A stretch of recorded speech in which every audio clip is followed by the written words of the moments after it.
Acá de este lado. Muy bien, pues vamos a comenzar con la palabra de Dios. Estamos viendo el Evangelio de Lucas, un evangelio maravilloso. Hoy vamos a ver del versículo 22, capítulo 22, versículos 66 al 71. El título es El Hijo del Hombre. Y hemos escuchado muchas veces que Jesús se refería a Él mismo con este título de El Hijo del Hombre. ¿Te acuerdas? Y nos hemos preguntado tal vez en alguna ocasión por qué el Señor se refería a sí mismo como el Hijo del Hombre. Y la Biblia nos lo dice. Fíjate que en el Antiguo Testamento, cuando el Señor se refería o se dirigía hacia algún profeta, el Señor utilizaba esta frase y le decía, por ejemplo, habla tú a mi pueblo, hijo de hombre. Y se refería a ellos diciéndoles hijo de hombre, haciendo alusión a que Él es Dios y nosotros somos hombres. Y el Señor por eso le decía hijo de hombre.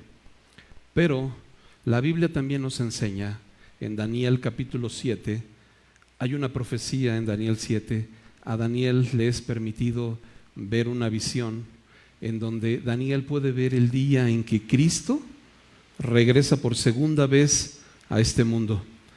Le es permitido ver la segunda venida de Cristo. Y cuando Daniel está viendo esto, Daniel empieza a describir y dice, vi a uno semejante a un hijo de hombre viniendo en las nubes. Así que el Señor también ahora toma esa forma de hombre.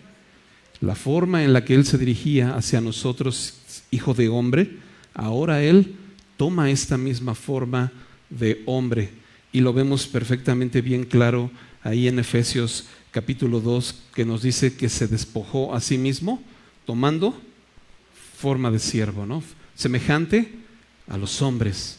Y estando en esta condición de hombre, fue obediente hasta la muerte, y vamos a ver que va a ser obediente hasta la muerte de cruz. Pero te das cuenta cómo Efesios 2 nos subraya que el Señor se hizo semejante a ti y a mí. Por eso en esa condición, aludiendo a esto, el Señor dice, hijo de hombre, porque ahora Él se hizo semejante a los hombres. Es importante notar esto, bro, porque Efesios capítulo 2 también nos dice que el Señor padeció la cruz en forma de hombre. A veces pensamos que el Señor con su deidad, siendo Dios, tal vez no le dolió, tal vez no sufrió, tal vez no pasó por muchas situaciones, pero la Biblia nos aclara que estando en la condición de hombre, se hizo obediente hasta la muerte. Y lo hemos visto apenas semanas anteriores, cómo el Señor, en esta condición de hombre, estando en el huerto de Getsemaní, es necesario que Él vaya a orar y le dice a sus discípulos, les digo la verdad, el espíritu está dispuesto, pero la carne es débil. Y Él estaba en su forma de carne. Y les dijo, oren para que no entren en tentación. Y el Señor oraba a su Padre diciendo, Señor, si es posible que pase de mí esta copa. Porque estaba en la condición de hombre. Pero no se haga mi voluntad, sino la tuya. Y entendiendo entonces esta parte donde el Señor nos explica o nos aclara, la palabra de Dios nos aclara por qué esta forma de referirse a sí mismo, hijo de hombre, ahora el Señor se hizo como tú y como yo. Y hay otra ventaja.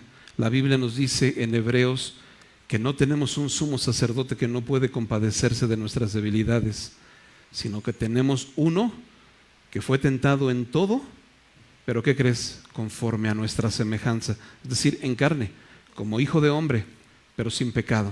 ¿Ok? Y ahora entonces tú y yo podemos acercarnos confiadamente al trono de gracia, porque el Señor no te juzga, porque el Señor conoce tu debilidad, conoce mi debilidad. El Señor sabe que estamos sujetos a esta carne, pero nos ha recomendado y lo hemos aprendido semanas anteriores, el espíritu está dispuesto, la carne es débil. Por tanto, ¿qué hemos aprendido? Ora. Ora. ¿Estás orando, iglesia? ¿Estás practicando la oración todos los días? Acuérdate, tu espíritu siempre está dispuesto a obedecer al Señor, pero tu carne, nuestra carne siempre es débil. Por eso el Señor nos dice, ora. Así que, estando en esto, habiendo explicado esto, déjame contarte un poquito de lo que vimos la semana pasada. Ya estamos en la parte en donde el Señor es prendido, es llevado ante el concilio, y la Biblia nos contaba la semana pasada que Pedro lo iba siguiendo de lejos, ¿te acuerdas? Y hablábamos que nuestra relación con Dios no debe ser lejana, porque cuando tú y yo seguimos al Señor de lejos, no tenemos un compromiso con Él, no hay nada que nos una, estamos siendo de doble ánimo. A veces venimos, un domingo venimos, 2 no, y somos gente inconstante. Y cuando somos así, Pedro, la segunda cosa que aprendimos fue que se fue con la gente, con los alguaciles que estaban en esta fogata, y se sentó con ellos. Y cuando tú y yo no tenemos este compromiso, no seguimos al Señor, no estamos cerca de Él, lo que va a pasar es que nos vamos a juntar con la gente que no ama al Señor, ¿no? Y estando con esta gente, te das cuenta cómo Pedro terminó, tarde que temprano, terminó negando al Señor. Y aquel Pedro que había dicho, tú eres el Cristo, el Hijo del Dios viviente, hoy estaba diciendo, no lo conozco, no lo conozco. Y la Biblia dice que la tercera vez que él negó a Jesús, ya lo dijo con maldición, maldiciendo, no lo conozco. Pero te das cuenta cómo separados del Señor nada podemos hacer. Estamos en esta situación y después, cuando Pedro niega a Jesús, la Biblia dice que canta el gallo. Y nos comentaba el pastor hace 8 días que este gallo es anunciando un nuevo día, ¿no? Un nuevo amanecer en la vida de Pedro. Nuevas son sus misericordias del Señor cada mañana, porque el Señor no le juzgaba, ¿no? Como comentaba también Omar hace un momento, el Señor lo veía con ojos de misericordia y con ojos de amor, y sabía que Pedro iba a regresar, porque ya se lo había dicho, que él iba a regresar para confirmar a sus hermanos. Estando en esta parte, es que comienza entonces nuestra historia que vamos a ver el día de hoy. Vamos a leer el pasaje completo y después hacemos algunos comentarios. Fíjate cómo dice nuestro pasaje. Bueno, déjame arrancar un poquito desde antes, desde el versículo 63, para que agarremos vuelo. Fíjate cómo termina el 63.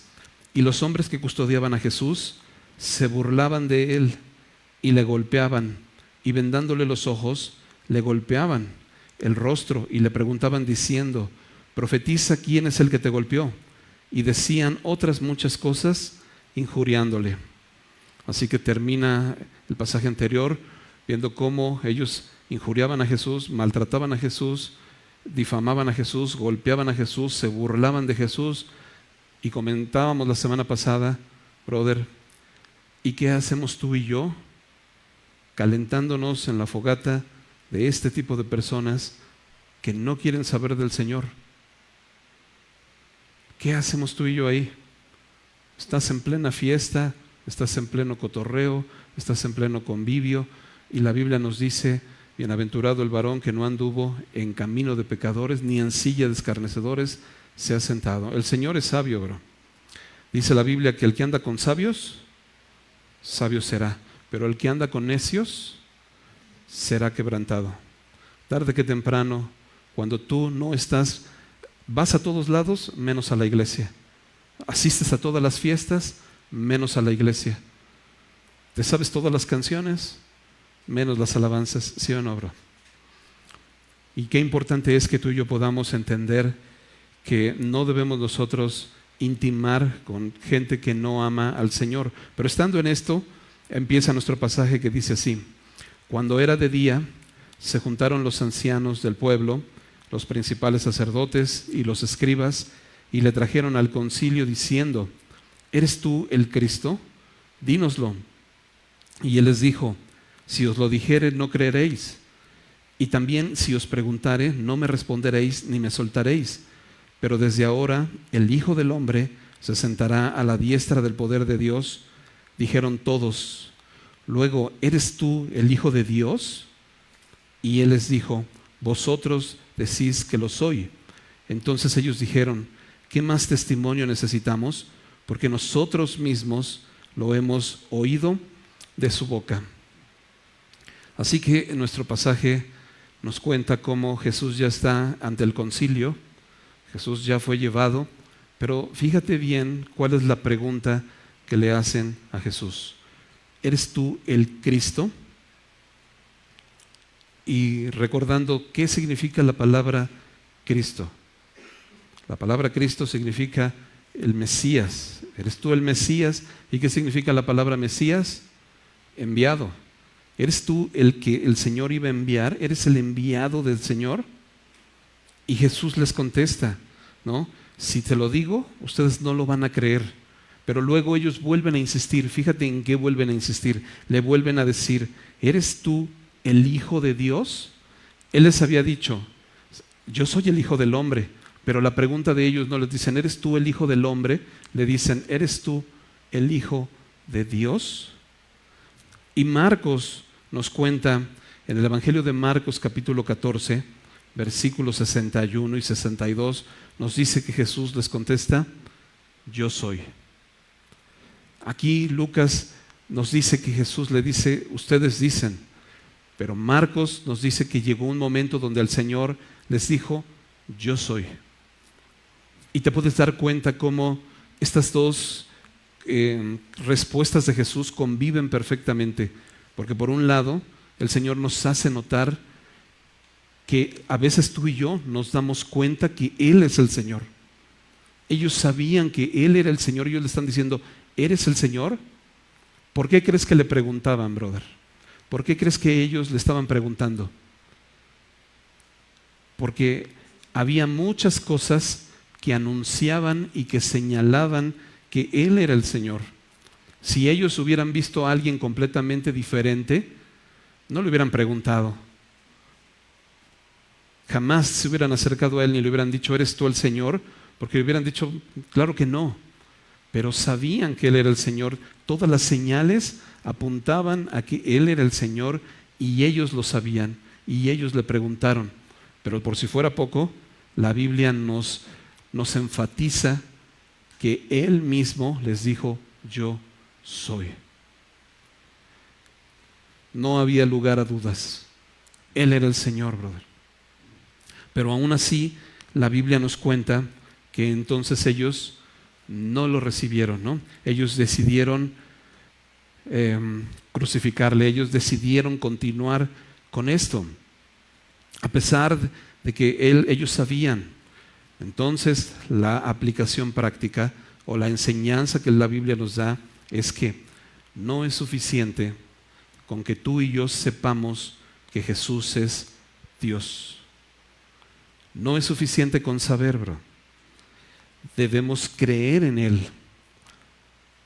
No es suficiente solo con que tú y yo podamos de puro entendimiento saber. La Biblia dice, ¿crees en Dios? Bien haces. También los demonios creen y tiemblan.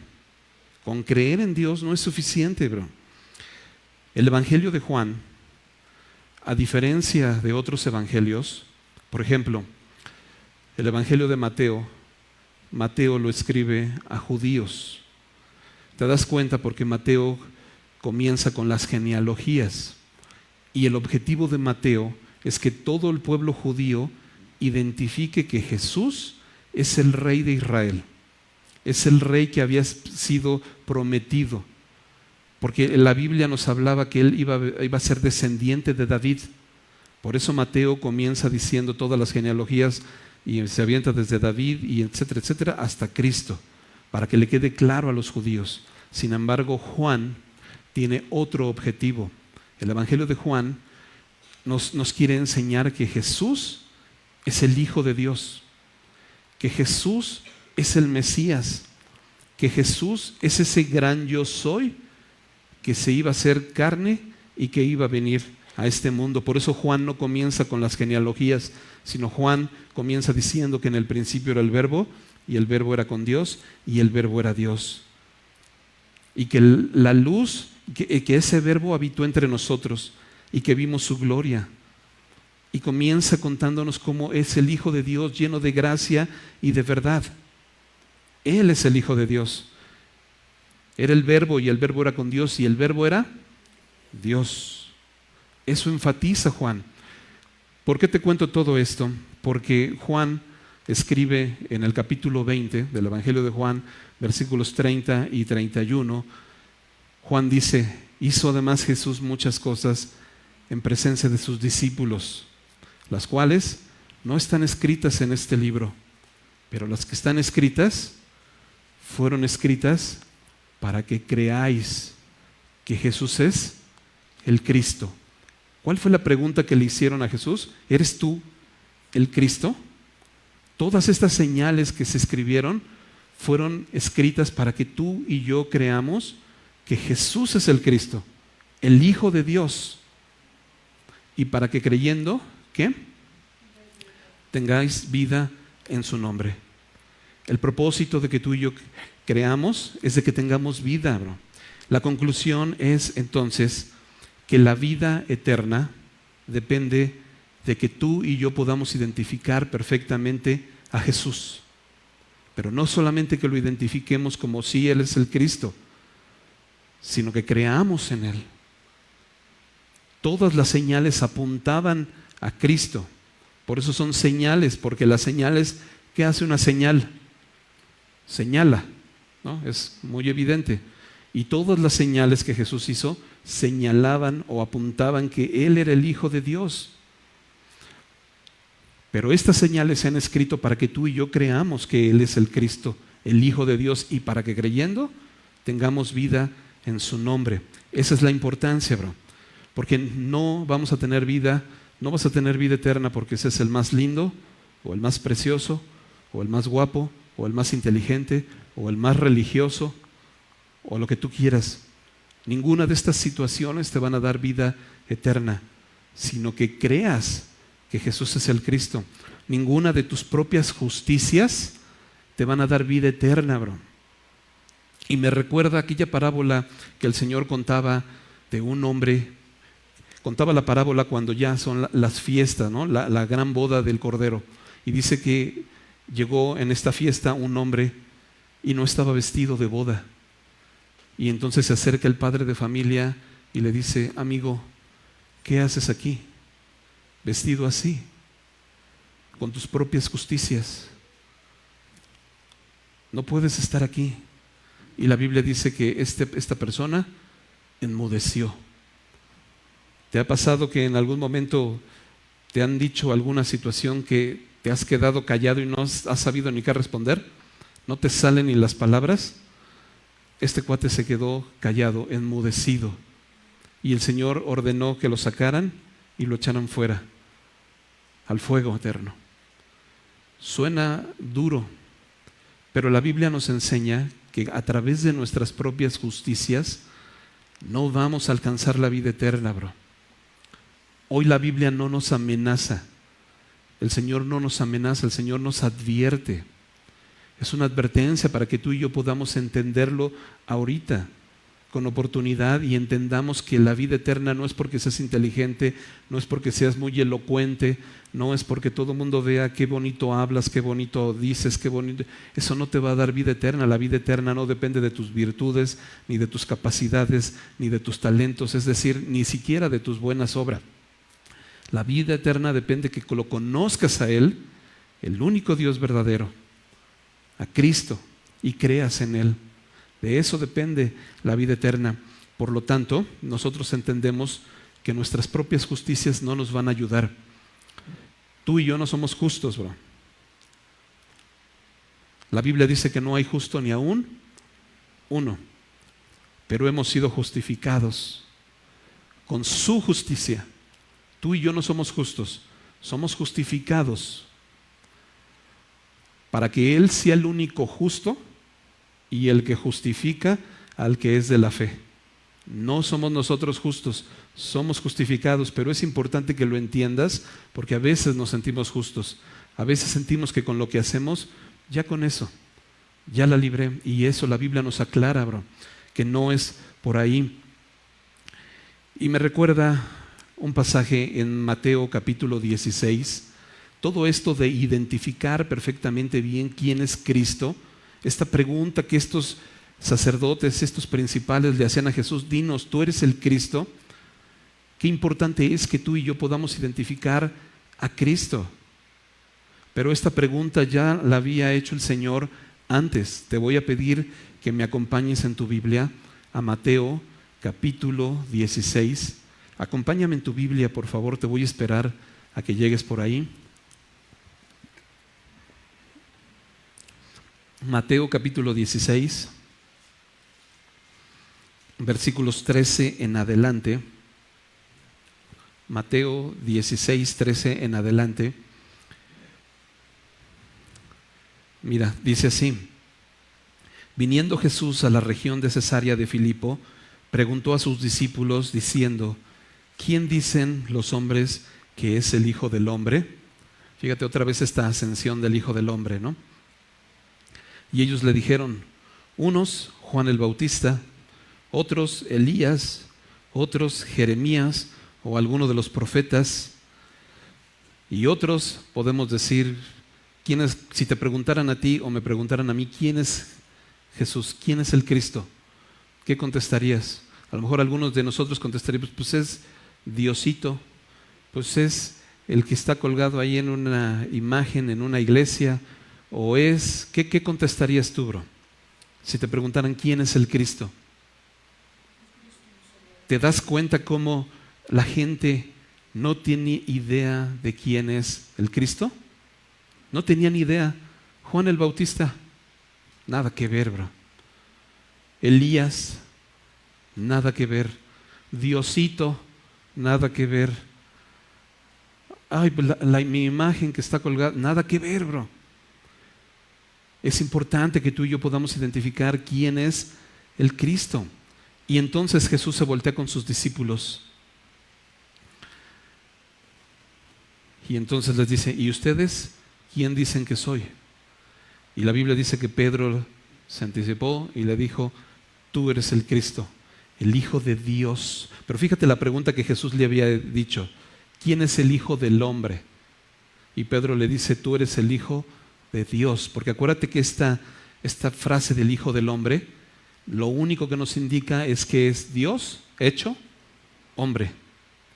El Señor identificándose ahora con el hombre, tomando forma de siervo, de hombre, ¿no? Y en forma de hombre, padeciendo, ¿ok? Y Pedro le contesta: tú eres el Cristo, el Hijo del Dios viviente. Y el Señor le dice: bienaventurado eres, ¿no? Simón, pero porque no te lo reveló carne y sangre, sino mi Padre. Es decir, no es porque seas muy inteligente, bro, sino porque el Señor tuvo misericordia y te fue revelado. Y si hoy, bro, el Señor te puede revelar, si hoy tú puedes salir de aquí con la revelación de quién es el Cristo, bienaventurado eres, bro. Bienaventurado vamos a ser. Y entonces, pensando en esto, de la gran importancia de poder identificar quién es el Señor, nuevamente te vuelvo a comentar, el Evangelio de Juan se encarga de hacernos ver que Jesús es el Cristo, que Jesús es Dios, que Jesús es el gran yo soy, que habla Éxodo capítulo 3, cuando se presenta a Moisés. Pero hay 7 veces en el Evangelio de Juan que el Señor menciona estas palabras: yo soy. 7 veces, que se les conoce como los 7 gran yo soy, donde Él se identifica y Él te dice quién es Él. Los vamos a repasar rápido, ¿te parece?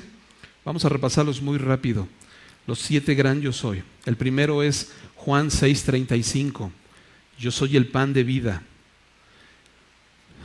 Esto se está grabando. Si no tienes chance de anotar, no te preocupes, pon atención. Después lo puedes volver a escuchar en tu casa y anotas todas las citas para que tú corrobores que todo lo que estamos hablando aquí es la Escritura. ¿Ok? Juan 6:35, yo soy el pan de vida. El Señor estaba diciendo: yo soy ese pan de vida que descendió del cielo. ¿Te acuerdas que cuando el Señor liberó a su pueblo, al pueblo de Israel de Egipto, los llevó al desierto? ¿Y qué hay en el desierto, bro? ¿Qué hay en un desierto? No hay nada. ¿Tú crees que te vas a encontrar un Oxxo en el desierto? Olvídalo, bro. Por eso dicen que la última Coca-Cola del desierto, ¿no? Pero no hay ni Coca-Colas en el desierto. No hay nada, ni siquiera hay un lugar en donde tú digas, bueno, hay un lugar donde hay árboles y puedo yo plantar y no hay nada, bro. Está desierto, literal. Imagínate que tú pasaras un día en un desierto.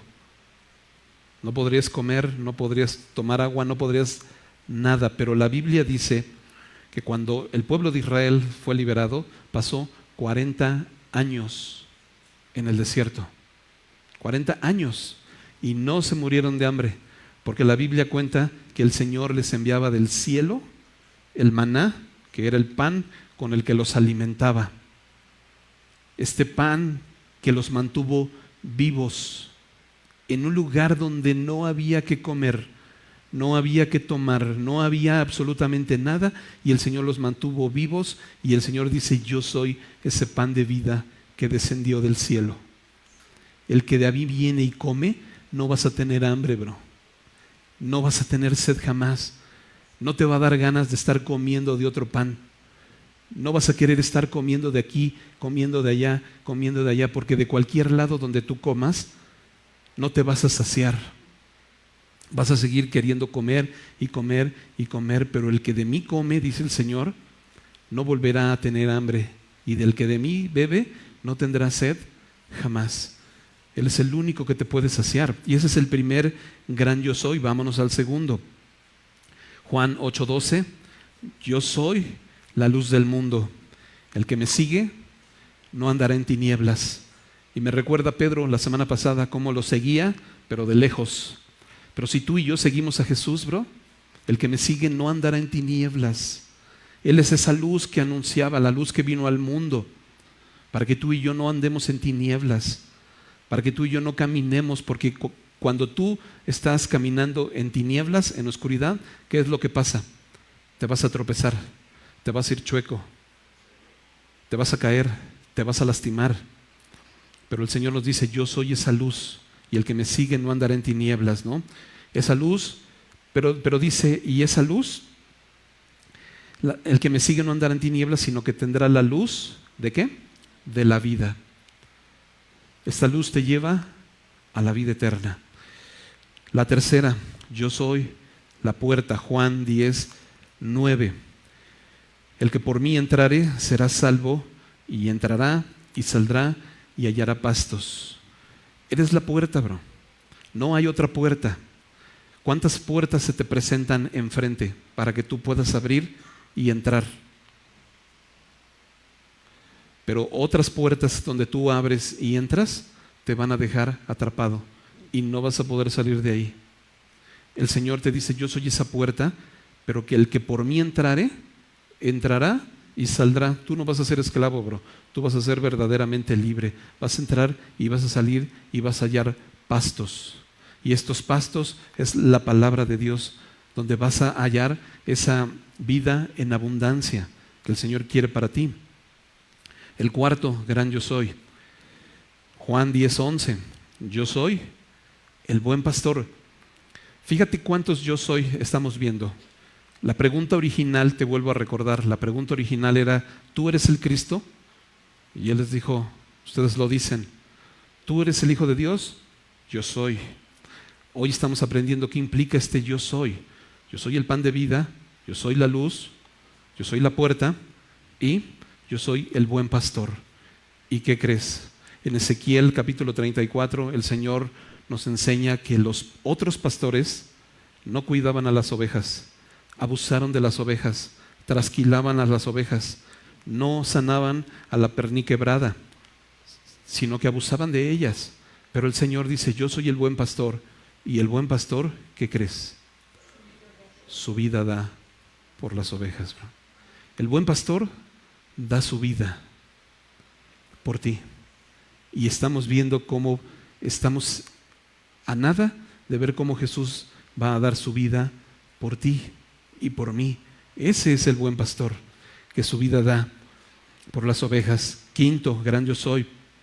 Yo soy la resurrección y la vida. Juan 11:25 y 26.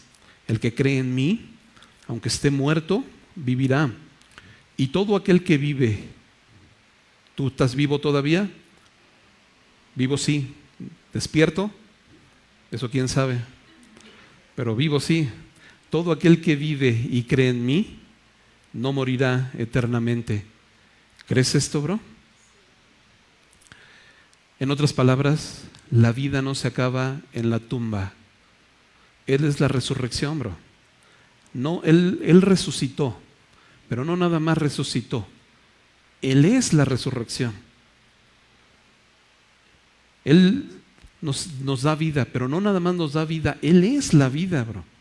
Él es la resurrección, Él es la vida. Y el Señor te está diciendo, si tú crees en mí, no morirás eternamente. En la tumba no se va a acabar todo, bro. Esto que ves aquí es temporal. Por lo tanto, si tú crees que yo soy la resurrección y la vida, no estés aquí afanándote y amando lo temporal y aferrándote a lo temporal. Porque si tú sabes que hay una resurrección, en ese momento tus prioridades cambian. En ese momento no me aferro a lo de aquí, porque lo de aquí pierde completo valor. Ahora lo más importante es lo de allá, bro. Por eso Pablo decía, pon la mira en las cosas de arriba, no en las de la tierra, porque somos temporales. Hemos puesto muchas veces el ejemplo del metro. ¿Te acuerdas del ejemplo del metro? Ya me parezco como cuando me toca darle clase a los niños de Club Semilla. Siempre les cuento la historia de las tijeras. Pregúntales a los niños, a tus hijos, si tienes hijos en Club Semilla, pregúntale por la historia de las tijeras. Pero siempre que vamos a utilizar tijeras, les digo, cuando yo era chiquito, había un compañerito que agarraba las tijeras. Y entonces era bien tranquilo el niño, no era latoso. Pero agarró las tijeras en su mano y las estaba jugando así, sin hacer maldad, pero hizo un movimiento de repente así sin querer y le enterró las tijeras a su compañerito de al lado y le sacó el ojo. ¿Y sabes cómo se quedan todos los niños? Así, viéndome, ¿no? Y le sacó el ojo y todos bien impactados. Entonces, ustedes no anden con las tijeras así. La usas y la dejas. Se los he contado 1,000,000 de veces, pero cada vez que se los cuento, les voy a contar y todos otra vez poniéndome atención así. Impresionados. Hoy te voy a contar otra vez a ti la del metro, que ya lo hemos contado otra vez, varias veces. Que a veces te subes al metro. Has visto, ¿no? Cuando se abren las puertas del metro y todo el mundo se avienta, ¿no? Para ganar lugar. Hay señoras hasta que avientan la bolsa o lo que traigas y se avientan para ganar lugar. Y órale, te avientas, ya ganas el lugar. ¿Y qué crees, bro? Bajas a la siguiente estación, ¿no? Y dices, bro, ¿para qué te avientas así si bajas a la siguiente estación? Y es lo mismo que nos pasa a nosotros, bro. A veces nos afanamos, estamos aquí en este mundo pensando que el aquí y el ahora, y bro, no somos de este mundo. Bajamos a la siguiente, nuestra ciudadanía no está aquí, está en los cielos. Cuando el Señor te dice, yo soy la resurrección y la vida, lo que te está diciendo es la vida no se acaba en la tumba. ¿Qué haces afanándote aquí? ¿Qué haces queriendo tener aquí y no haces tesoros allá arriba? Cuando llegues allá arriba, vas a decir, ¿dónde está? No hiciste nada, bro. No trabajaste aquí, todo lo hiciste allá abajo. Aquí no hay nada para ti. ¿Cómo vas a ir a buscar algo allá arriba si estuviste trabajando aquí? Y no estoy diciendo que no trabajes, estoy diciendo que no es tu prioridad. Estoy diciendo que tienes un entendimiento distinto. Vámonos al siguiente gran yo soy. El sexto gran yo soy es: yo soy el camino y la verdad y la vida. Juan 14:6. Y cuando el Señor dice yo soy el camino, es que no hay más caminos. Yo soy la verdad, es que no hay otra verdad, bro. A veces la gente nos dice, pues tú te crees que tú tienes la verdad, ¿verdad? Tú crees que ustedes tienen la verdad absoluta y nosotros no tenemos la verdad, bro. Más bien la verdad nos tiene a nosotros. Él es la verdad y nos ha abrazado y nos ha traído a Él con lazos de amor. Y Él es el que nos tiene a nosotros, pero no hay otro camino, bro. Tú vas a querer buscar a través de la ciencia, vas a querer buscar a través de la psicología, vas a querer buscar a través del humanismo, vas a querer buscar a través de donde tú quieras buscar, y la Biblia dice el único camino es Cristo. Yo soy el camino, la verdad y la vida. Y el último gran yo soy, el séptimo gran yo soy, te dije que eran 7, vamos por el séptimo, Juan 15, del 1 al 5. Yo soy la vid verdadera y mi Padre es el labrador. Él es la vid, nosotros somos como esa ramita que estamos pegados a Él. Pero si tú sabes que Él es la vid verdadera, el Señor te va a dar una indicación.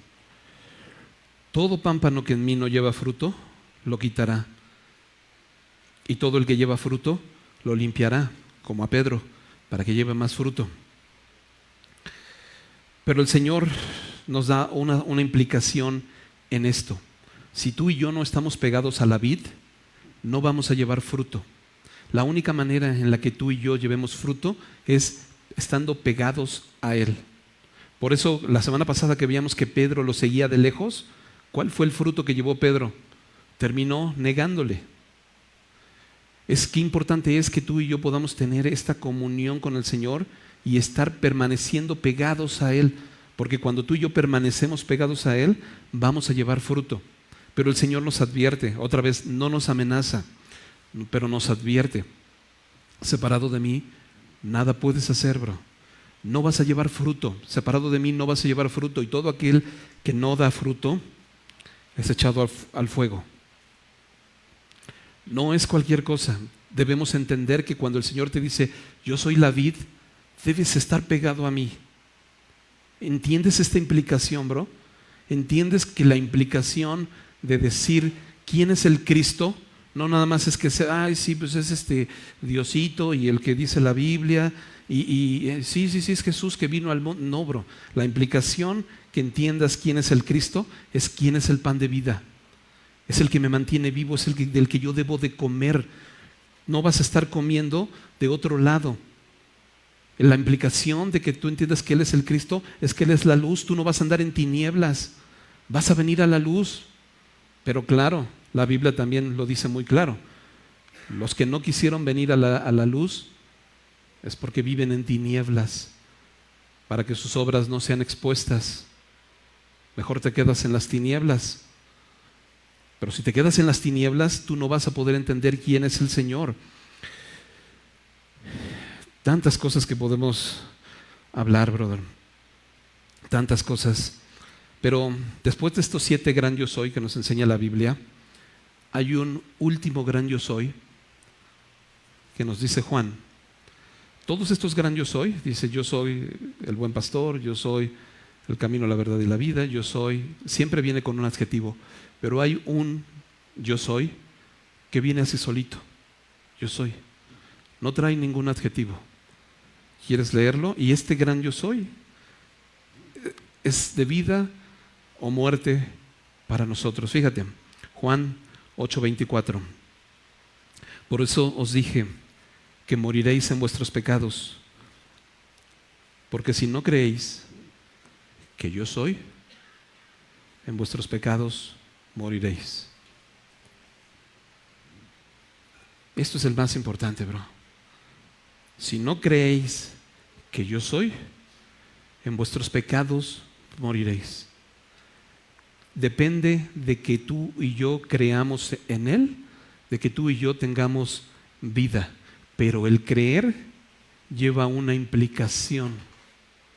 Y esa implicación no nada más es saber, no nada más es entender, no nada más es conocer. La implicación es hacer. Porque si tú y yo tenemos un entendimiento mental de que Él es Dios, pero no lo obedecemos, es ahí donde la implicación va más allá. Si te diste cuenta, en este pasaje que estamos viendo, hoy no vimos un objetivo, pero hoy tenemos una conclusión. Déjame leerte la conclusión que va a venir en tu hojita inductiva de la célula. Dice la conclusión: la doctrina más importante de toda la Biblia tiene que ver con reconocer la identidad de Jesús como el Hijo de Dios y como el Hijo del Hombre, ya que, ponme atención, la correcta y coherente identificación del Mesías, el Cristo, en sí misma, es en sí misma la salvación de nuestras almas. Pero hay dos cosas. La correcta, ya sabemos que Él es Dios. Esa es la correcta. Ahora la coherente. No nada más es que yo sepa que Él es Dios. No nada más es que yo le diga, Señor, Señor. Pero ¿haces lo que yo te digo, bro? Ya sé que es la correcta, pero la coherente, ¿tu vida es coherente con lo que crees? ¿Tu vida es coherente con que Él es el Señor? ¿Tu vida es coherente con que Él es el pan de vida? ¿Con que Él es la luz? ¿Con que Él es la vid? ¿Estás permaneciendo en la vid? ¿Es coherente, bro? Por eso el Señor nos ha enseñado una y otra vez, ¿no? Y me retumban las palabras que ya vimos en Lucas capítulo 6. Todo aquel que viene a mí y oye mis palabras y las hace, le compararé a un hombre prudente que cavó y ahondó. Y cavar y ahondar significa que cavas bien profundo, que sudas de estar cavando y ahondando para poner un cimiento, y ese cimiento es la roca, y la roca es Cristo. Y si tú tienes este entendimiento, me oyes, pero también haces, te voy a comparar a un hombre prudente que edificó su casa sobre la roca. Y vinieron lluvias y vientos y dieron con ímpetu contra aquella casa, pero la casa no cayó. Pero si tú oyes estas palabras, bro, sí sabes que yo soy el Cristo, pero no las haces, te voy a comparar a un hombre necio. Y esta palabra necio se puede traducir también como tonto. Te voy a comparar a un hombre tonto, bro. En otras palabras, qué tonto eres si no haces esto. Qué tonto eres si no haces. Porque pones tu casa sin fundamento, dice Lucas. No hay un fundamento. Pero es que Señor, Señor, Señor, Señor, Señor, no todo el que me diga Señor, Señor. No, es que tú eres el Cristo. No todo el que me diga Señor, Señor, sino el que hace. Aún a su propia familia, el Señor, ¿te acuerdas que a María, cuando lo salieron a buscar, qué fue lo que le dijo el Señor? Le dicen, te buscan afuera tu madre y tus hermanos. Y el Señor le dijo, volteando a los que estaban alrededor de Él, les dijo, porque todo aquel que hace la voluntad de mi Padre que está en los cielos, este es mi hermano y mi hermana y mi madre. Esta es mi familia, bro. La familia del Señor no somos los que asistimos aquí. La familia del Señor somos los que hacemos la voluntad de Dios. No somos los que conocemos que Él es Dios, sino los que hacemos, los que estamos cavando y ahondando y edificando nuestra casa sobre la roca. Porque nada más de conocer y saber y oír, no nada más eso. Y me recuerda otro pasaje que también ya hemos visto, ¿no? Cuando Herodes escuchaba a Juan el Bautista, ¿te acuerdas? Dice la Biblia que Juan le decía, no te es lícito tener la mujer de tu hermano. Y Herodes era redarguido por esta palabra y decía, ¡ay! Y dice la Biblia que la mujer de su hermano, la que él había tomado por mujer, odiaba a Juan el Bautista porque Juan estaba de chismoso diciéndole que no era lícito, bro. Pero ella lo odiaba. Pero la Biblia dice que Herodes cuidaba y protegía a Juan el Bautista porque le escuchaba de buena gana lo que él decía.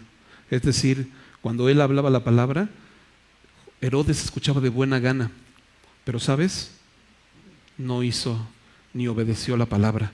Así que el que tú y yo podamos estar escuchando de buena gana no nos va a hacer salvos. Y conocemos todos el final de la historia de Herodes. ¿Te acuerdas cuál fue el final? Que estando en una fiesta, estando en el relajo, ¿cuántas veces estás tú en la fiesta? En el relajo, en el guateque, ¿sí o no? Calentándote con los de afuera, ¿sí o no? Y estando en este relajo, dice que se embriagó, tomó copas de más, y se involucró y ya no pudo echarse para atrás y hizo una promesa y tuvo que cumplirla, y le pidieron la cabeza de Juan el Bautista, y fue y mandó y lo decapitó. Al que le tenía temor de lo que decía, al que escuchaba con agrado, terminó matándolo. Así que el que tú y yo estemos aquí sentados escuchando la palabra de Dios con agrado, no nos va a hacer, no es coherente si tú y yo no estamos poniendo en práctica la palabra de Dios, porque el que oye y hace, este es el hombre prudente. Por último, brother, déjame darte un último pasaje. Por eso es importante, bro, que nosotros entendamos nuestra verdadera necesidad de identificar correctamente a Cristo. Porque ¿sabes qué va a pasar si tú y yo podemos identificar correctamente a Cristo? Vamos a reconocer primero nuestra condición. Segundo, te vas a arrepentir. Y tercero, por eso dice Isaías, ¿te acuerdas? Deje el impío su camino y el hombre inicuo sus pensamientos, ¿y qué? Y vuélvase a Dios. Es necesario que tú y yo podamos arrepentirnos de las cosas que estamos haciendo y que te vuelvas a Dios, que reconozcas que Él es Dios, no nada más con un asentamiento mental de decir sí, Él es el Cristo, sino que ahora, entendiendo quién es Él, de una manera coherente, tu vida pueda reflejar esta coherencia y vivir agradándole al Señor, y que en cada paso que tú y yo podamos dar, podamos identificarlo correctamente. Déjame darte un último pasaje y con esto vamos a concluir. Ahora sí que el último y nos vamos. En Lucas capítulo 5, la Biblia nos cuenta una historia de un paralítico que no podía caminar y sabía que Jesús lo podía sanar. Así que fue a buscar a Jesús, pero la Biblia nos cuenta que en el lugar en donde estaba Jesús estaba lleno de gente, estaba repleto. Entonces el cuate estaba afuera y no podía entrar. Y quería entrar, pero no podía. Entonces quería llegar hasta donde estaba Jesús para que Jesús lo sanara. Y dice que las personas que lo llevaban, porque lo llevaban cargando, lo tuvieron que subir por el techo. Imagínate cómo lo pesado que fue subir a una persona paralítica. Si el que tú y yo, que no estamos paralíticos, ahorita te diga, súbate al piso, allá arriba a la azotea, pues sí nos costaría trabajo, ¿no? A lo mejor acabaríamos en el suelo. Pero imagínate, ellos lo subieron a este cuate en el techo y dice que hicieron una abertura en el techo y lo bajaron exactamente a donde estaba Jesús. Y cuando él, dice la Biblia que cuando él ve a Jesús, imagínate, ponte en ese momento, ¿no? Era imposible que llegaras, pero ya lo hicieron posible, ya estás bajando, ya estás descendiendo. Y él va bajando, va bajando, va bajando, por fin vas a ser sano, por fin vas a volver a caminar. Pero la Biblia dice que este cuate tenía temor. ¿Y por qué crees que tenía temor? Si era un cuate valiente, ya se había subido a la azotea, ¿no? Estaba bajando. Pero cuando él va bajando, el Señor lo ve y le dice, no temas, tus pecados te son perdonados. ¿Sabes por qué él tenía este temor? Porque cuando tú y yo estamos delante del Señor y reconocemos nuestra condición de pecado, cuando tú estás delante del Santo de Israel, del Dios Santo, y te sabes pecador, ¿cómo crees que al estar bajando él, ver a Jesús ahí, fue redarguido de su pecado y ya se le había olvidado la parálisis, bro? Él tenía temor y el Señor no le dice luego, levántate y anda, sino que le dice la verdadera necesidad que él tenía es, no temas, no vine a perder las almas de los hombres, sino a salvarlas. Tus pecados te son perdonados. Y al oír esto, dice que los que estaban ahí oyeron y empezaron a blasfemar y a cavilar en sus corazones diciendo, ¿quién es este para perdonar pecados? ¿Quién se cree Solo Dios puede perdonar pecados. ¿Y quién era Jesús? Jesús era Dios. Y entonces Jesús, sabiendo lo que cavilaban en sus corazones, les dijo: ¿qué caviláis? ¿Qué es más fácil? ¿Decirle a tus pecados te son perdonados? ¿O decirle: levántate, toma tu lecho y vete a tu casa? ¿Qué es más fácil, bro? En pocas palabras es: cualquiera puede hacerse pasar por Dios. Cualquiera puede decir: tus pecados te son perdonados, hijo mío. Cualquiera. Pero ¿quién puede levantar paralíticos, bro? ¿Quién puede levantarlo inmediatamente y que no tenga tiempo para una rehabilitación, sino que se levante y camine y se vaya caminando a su casa? ¿Quién? Solo Dios. Pues para que sepáis que el Hijo del Hombre, otra vez el Hijo del Hombre, tiene potestad en la tierra para perdonar pecados, le dijo al paralítico: levántate, toma tu lecho y vete a tu casa. ¿Y qué crees? Al instante, bro. No tuvo varias semanas de rehabilitación ni nada, al instante se levantó, tomó su lecho y se fue a su casa, y todos glorificaban al Señor. Pero todas estas señales que hemos visto se escribieron para que creáis que Jesús es el Cristo, y para que creyendo tengamos vida en su nombre, para que tú y yo podamos identificar perfectamente quién es el Cristo. No solamente saberlo, pero identificarlo de manera correcta. El último versículo de nuestro pasaje, versículo 71, dice: entonces ellos dijeron: ¿qué más testimonio necesitamos? Porque nosotros mismos lo hemos oído de su boca. ¿Lo oyeron?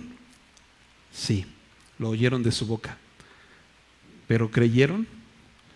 No creyeron, bro. Así que hoy hemos aprendido la correcta identificación de Cristo, que ellos, sabiéndolo y oyéndolo de su misma boca, ni aún así lo creyeron. ¿Ok? Hasta aquí le vamos a dejar. Vamos a orar.